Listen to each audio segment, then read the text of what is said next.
So that was a good thing. Now here is something that is up to date. Well, let me get to that part. Well, in 1990, he was inducted into the National Boxing Hall of Fame. So I didn't know that. That's a good thing.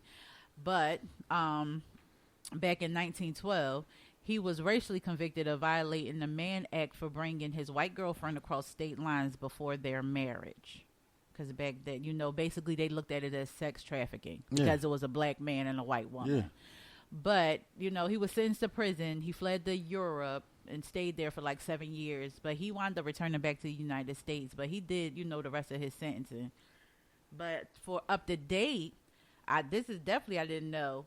My one of my favorite actors, Sylvester Stallone, back in April 2018, he went to 45. Follow me. He went to 45, basically giving them a call and asking him to, pardon his conviction because he was wrongly convicted. So 45 wound up, doing a posthumous pardon for his violation in May of 2018. So basically, now this 45. Are you speaking of Donald Trump? Yes. It's not going to kill you to say his name. I don't like him. Yeah, but we a podcast. So basically, Donald Trump, he pardoned the violation for Sylvester Stallone. And he signed the paper, and that was done back in May 2018. He didn't pardon Sylvester Stallone. He pardoned Johnson. Yeah. Because Sylvester Stallone called him. He pardoned him because it was good publicity.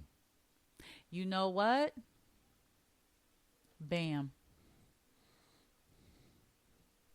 There you go. Didn't even think of it like that. There you go. Anyway. Next. Yes.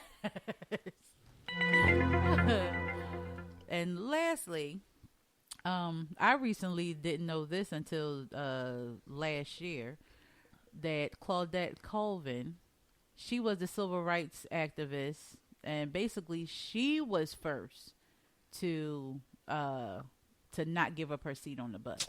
Yo, come on, this is old. This is what I'm saying. I didn't know this. It's old this. to me. Well, because this know why? Years and years. You want to know old why? To me. Because you are basically like a history activist. Like that's what you do. I'm a hood nigga. Oh. No, seriously, like you. I'm a hood nigga that read some books and articles. Well, hey, but you be finding out some facts. Yeah, that's old, bro. She don't get the recognition because she was young and she was pregnant. It's not even that. She was young and she was pregnant. See, I don't look at it that way. I look at it the fact that Rosa Parks was a secretary for the NAACP. Mm-hmm. So, but see, no. Why wouldn't it? Why? But listen, you got to think of the politic aspect.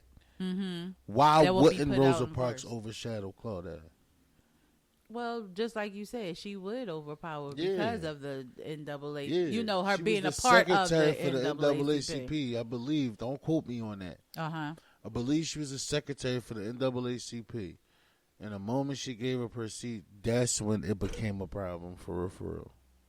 For basically everybody. Well, that was my history. Yeah.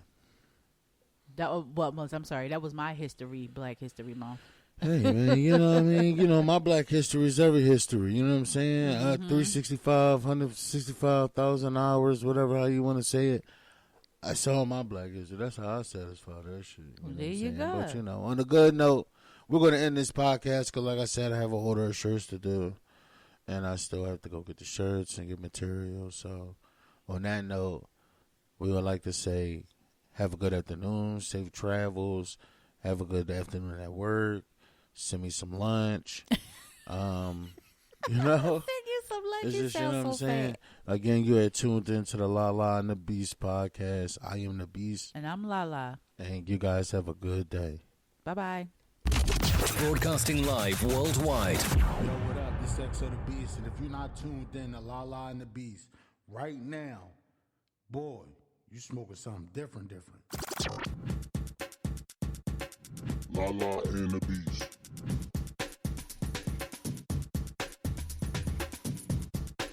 With La La and the Beast.